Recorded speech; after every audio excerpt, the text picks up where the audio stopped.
Good morning plus one class. जैसा कि आपको पता है कि हम लोग challenge to the nation building राष्ट्र निर्माण की चुनौतियां चैप्टर हम लोग कर रहे हैं। तो उसका हमारा जो नेक्स्ट टॉपिक है वो है किस तरह से हैदराबाद राज्य को इंडिया के साथ जोड़ा गया, किस तरह से हैदराबाद को इंटीग्रेट किया गया इंडियन भूभाग के साथ, इंडियन लैंड के साथ। सो देखिए, हैदराबाद के जो शासक थे वो निज़ाम थे, निज़ाम लियाकत अली, जो चाहते थे कि हैदराबाद एक इंडिपेंडेंट स्टेट रहे, लेकिन किसी तरह से उन्हें पाकिस्तान की सपोर्ट थी और पाकिस्तान के साथ वो मिलना चाहते थे। तो देखिए किस तरह से सरदार वल्लभ भाई पटेल ने और एक मिलिट्री एक्शन के साथ इस प्रॉब्लम को, इस बहुत बड़ी रियासत जो कि एक हैदराबाद रियासत थी, उसको भारत के साथ जोड़ने का काम किया। Let's start. See as it is written there कि हैदराबाद रियासत जो थी वो बहुत बड़ी थी। बहुत बड़ी का मतलब ये मतलब एरिया वाइज, भूभाग वाइज, जो मतलब एरिया वाइज जो थी एक बहुत बड़ी रियासत जो थी वो हैदराबाद थी, जो कि चारों तरफ से हिंदुस्तानी इलाके से, मतलब इंडियन लैंड से, चारों तरफ से जो थी इंडियन लैंड के भारतीय इलाके से घिरी हुई थी। ठीक है, इस रियासत के कुछ हिस्से जो आज भी, मतलब जो ये रियासत है, इस रियासत की जो बाउंड्री है वो आज के महाराष्ट्र, कर्नाटक और बाकी के जो है वो सारे के सारे आंध्र प्रदेश में शामिल है। यानी कि इतनी बड़ी ये रियासत थी और चारों तरफ से इंडियन भूभाग से जुड़ी होने की वजह से सरदार वल्लभ भाई पटेल और उस समय के सभी लीडर चाहते थे कि हैदराबाद को जो है वो भारतीय राज्य में, भारतीय राज्य के साथ जो इसको पूरी तरह से इंटीग्रेट कर दिया जाए और जोड़ दिया जाए।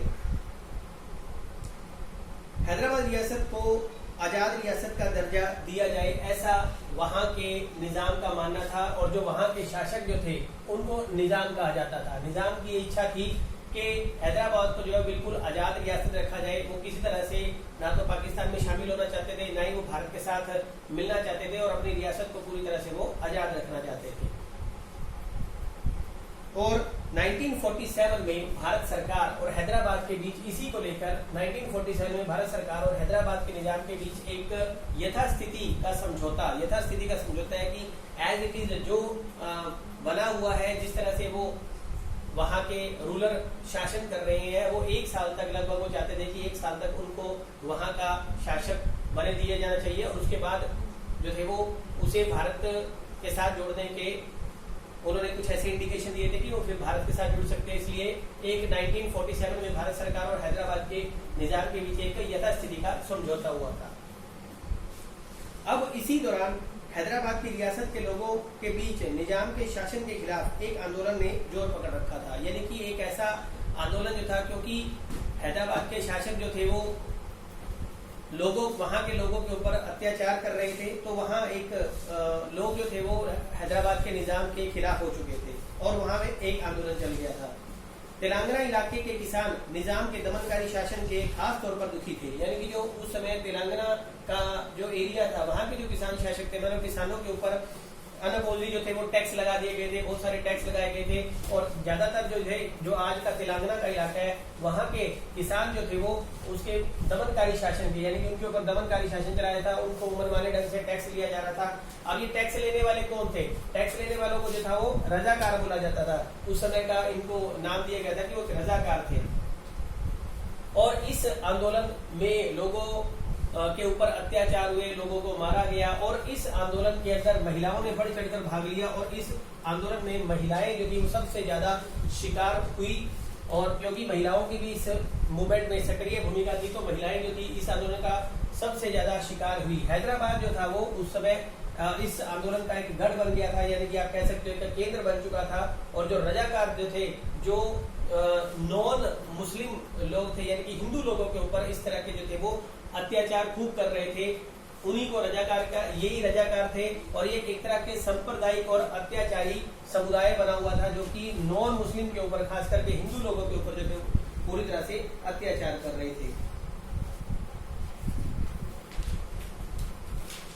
और रजाकारों ने लूटपाट मचाई, हत्या बलात्कार पर उतारू हो गए। 1948 की सितंबर में भारतीय सेना जो थी वो निजाम के शासकों पर काबू पाने के लिए हैदराबाद में आ पहुंची। मतलब अब भारत सरकार ने देखा कि हैदराबाद की स्थिति जो थी वो कुछ इस तरह से थी कि वहाँ हिंदुओं के ऊपर आए दिन अत्याचार हो रहे थे, ट्रेनों में वहाँ जो एक हैदराबादी कांग्रेस पार्टी के जो लोग थे वो भी इस आंदोलन में बढ़ चढ़कर हिस्सा ले रहे थे, ताकि वहां जो है रजाकारों के खिलाफ जो थे वो आंदोलन चला रहे थे, और वहां के रजाकार जो थे वो एक तरह से इनके ऊपर बहुत ज्यादा अत्याचार कर रहे थे। तो जब इस स्थिति को देखा गया और वहां अत्याचार स्थिति को देखा गया और हिंदुओं के ऊपर इस तरह के अत्याचारों को देखने के पश्चात भारत सरकार ने फैसला लिया, और भारत सरकार ने अपनी सेना जो थी वो निजाम के सैनिकों को काबू पाने के लिए हैदराबाद भेजी। कुछ रोज तक रुक कर लड़ाई चली, और इसके बाद निजाम ने आत्मसमर्पण कर दिया, और आत्मसमर्पण के साथ ही जो हैदराबाद रियासत जो थी वो उसको भारत के साथ जोड़ दिया गया। तो आज के टॉपिक में हमने देखा कि आज के टॉपिक में आपने देखा किस तरह से सरदार वल्लभ भाई पटेल मिलिट्री एक्शन की वजह से जो था वो हैदराबाद रियासत को जो था वो भारत के साथ जोड़ दिया गया। So this is all about the video. Thank you, see this video and understand clearly. Thank you.